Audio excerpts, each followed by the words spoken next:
Tennessee Republican Congressman Tim Burchett. Congressman, you just heard Kevin McCarthy. They're denying what you said. What's your response to that? Well, thank you for having me on, Ms. Collins. I noticed when he got to the part about that, his voice got a few octaves higher. I don't know if you caught that or not. That's a pretty good indicator. But actually, I never said it in the beginning. It was Claudia Grisales from NPR.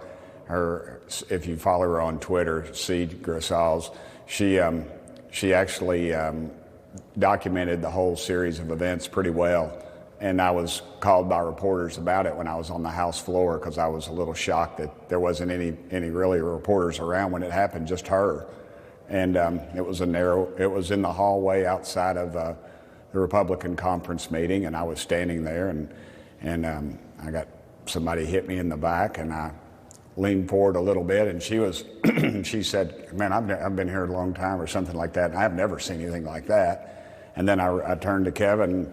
I said something to him, and he, of course, as he does, he had his little security detail, and he marched off, and then I went and confronted him about it. But I think this really just shows to America why the 8 of us did what we did. This is the man that was 3 steps away from the White House, and it's I wish we could get back to talking about a balanced budget or building a wall between us and Mexico maybe, or even talking about helping out the folks in Israel. But these are the kind of things that folks like that do, and so it's a big distraction. Just to be clear, you're saying he's lying when he says he didn't hit you? Yes, ma'am. I mean, all you have to do is read what the lady from NPR said. I think that's, and NPR, ma'am, you know my voting record, or if you don't, every conservative rating agency in the country rates me in the high 90 percentile. And so I dare say I would not be the friend to a lot of the NPR listeners. So she has no reason to cover for me. Well, you were saying, that he punched you in your kidneys. I mean, are you in pain tonight? Have you seen a doctor?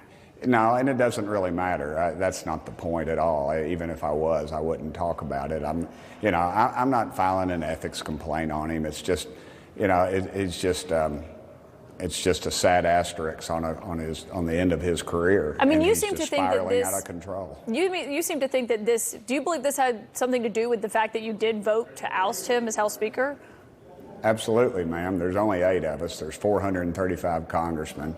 I'm standing in a hallway, and then he gave at least 4 different explanations. One, he said he was brushing me aside. Another one, he said he didn't see me. I wasn't there.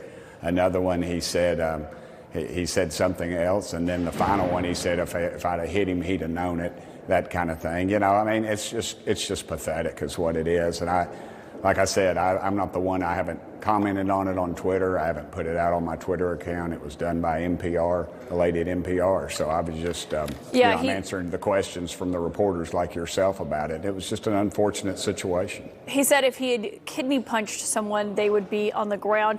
I mean, Congressman, we've had you on here before.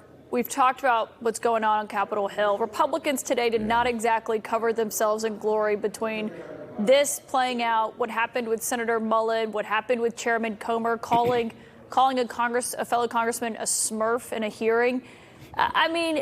This is pretty juvenile stuff for a bunch of lawmakers. Isn't that not embarrassing for House Republicans and Republican senators?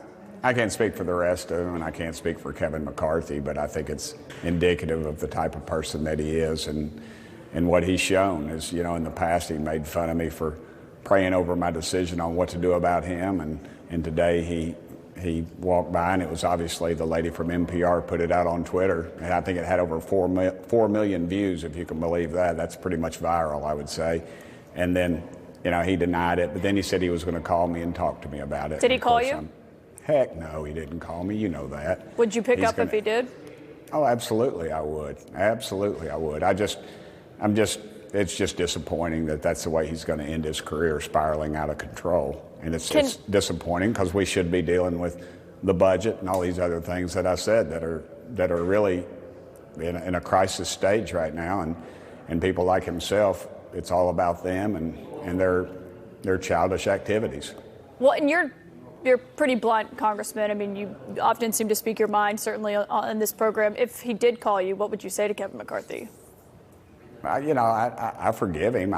I've said several prayers for him today, ma'am. Something's really inside his heart right now, and he's gonna continue doing these type of activities, and it's going to continue causing him embarrassment upon his family and his district, and frankly the Republican caucus. It shouldn't. It should just be on him, but it just seems to be the way it goes. I would hope he could find some peace in his life, because going out bitter like this is not the way to go.